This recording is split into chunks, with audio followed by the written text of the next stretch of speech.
એક ઘટના છે ને કે ખાંભા જેવું શહેર છે અને એના વેપારીને એના શેઠને ઘી લેવું હતું એટલે એમ છું નેહડેજીને જ લઉં આની શહેરમાલી લઈને તો અહીંયા પછી કે ભેળસેળ થઈ જાય એની કરતા મુંબઈ મોકલવું છે તો ડાયરેક્ટ નેહડેજીને ઘી લઈ આવું ન્યાલી ખોળ કપાસ લેતા હશે શેઠ જાણીતા આપણજો ન્યાલી હટાણું થતું હોય ન્યાલી બધું લેવાતું હોય ન્યા જ પાછું એમ કહેવાય કે આ બધું દેવાતું હોય એટલે એ વેપારી એને ઓળખતા એટલે વેપારી અહીંયા આવ્યા અને 2 કિલોની ભરણી આપી બેન માડી મને 2 કિલો ઘી આપો ઘી લઈ અને વેપારી ઘરે ગયો અને પાછો વેમ પડ્યો કે જોવા તો દે ઘીમાં તો ભેળસેળ ન કરે તોલમાં તો કઈ નહીં કર્યું હોય ને ધ્યાન આપજો વાતમાં ઓલે કાંટે નાખી બરણીને ધડો કાપ્યો તો સાહેબ 200 ગ્રામ ઘી ઓછું હતું 2 કિલોમાં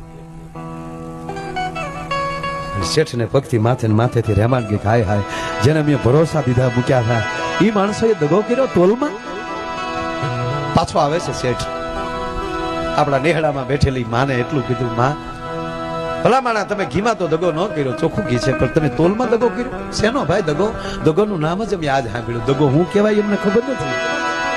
અરે માં મેં 2 કિલો ઘી તમને કીધું મેં અહીંયા કાંટે નાખ્યું ધડો કાપ્યો તો માં 200 ગ્રામ ઘી ઓછું છે ઓ ઓછું આવ્યું ભાઈ ઓછું હું 500 વધારે લઈ જાય ને મારા બાપ પણ હા ભાઈ અમારે અહીંયા નેહડામાં તોલા ન હોય કાલ તારી દુકાને લઈ મારો દીકરો